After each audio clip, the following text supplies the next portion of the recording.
Se você tem uma microembolização, que é quando vai uma sujeirinha, alguma placa de gordura, um agregado plaquetário, e isso vai em direção à carótida, tá? E vai para a carótida comum. Qual que é o sintoma que esse maluco vai ter? Tá? Esse cara vai ter o quê? Se ele for microembolizar para a carótida, ele vai para núcleos da base, vai para giro pré-hipocentral, certo? Então, e também vai para o olho, porque afinal de contas ele tem uma artéria oftálmica. Ele pode chegar para você e falar assim, doutor, aconteceu um negócio muito estranho comigo. Eu estava em casa sossegado, não aconteceu porra nenhuma, estava assistindo televisão, de repente, olha que esquisito, meu braço direito ficou bobo, minha perna direita ficou boba, eu fiquei cego do olho esquerdo, e eu não conseguia falar porra nenhuma. E depois deu 20 minutos e voltou ao normal. O que isso significa? Que ele, na carótida esquerda, ele microembolizou para a carótida esquerda, saiu um agregado de plaquetas. Essas plaquetas, uma parte delas foi para a oftálmica, pode ter dado uma isquemia retiniana. E daí ele teve um quadro, que aqui, ó, ele teve uma hemiplegia, tá? Né? Do lado contralateral à lesão. O que mais que ele teve? Ele teve a cegueira temporária. Isso aqui a gente chama de amaurose fugaz.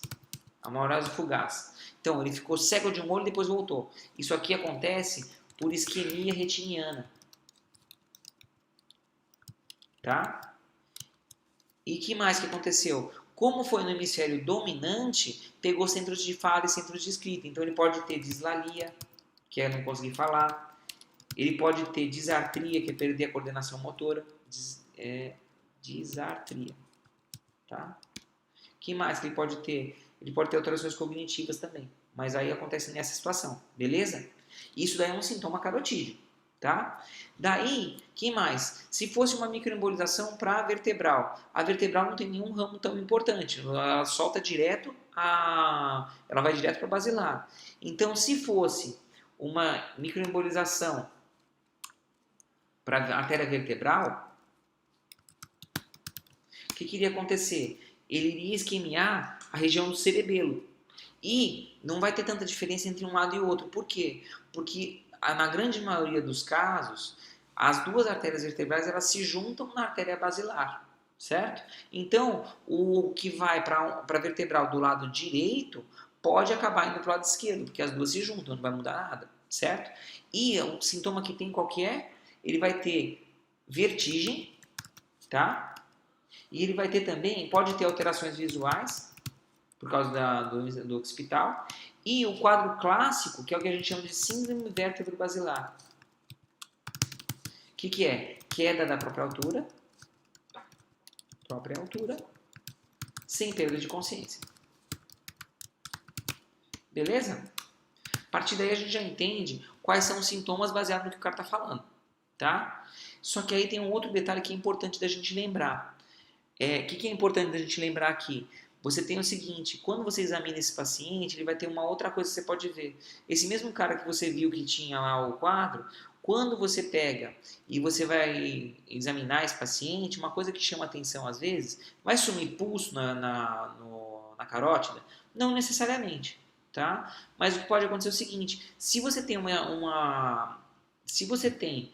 uma estenose muito importante, se você fecha muito o vaso, o que acontece? O vaso ele vai levar a uma diminuição, essa diminuição do fluxo, ele perde o fluxo laminar e leva a um turbilhonamento do sangue.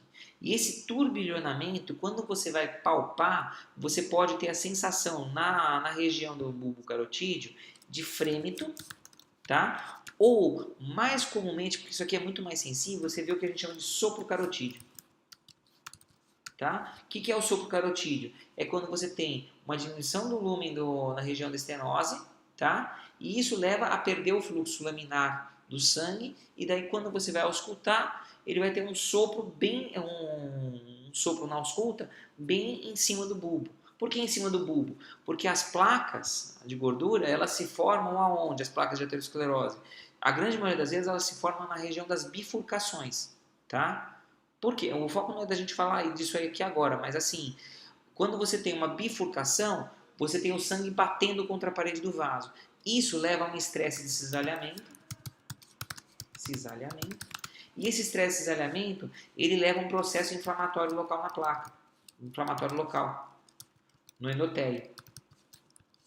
E esse processo inflamatório, ao longo do tempo, pode levar à formação de placas. Por isso que é mais comum a formação de placas de aterosclerose nas bifurcações, tá? Por causa do estresse cisalhamento, tá bom?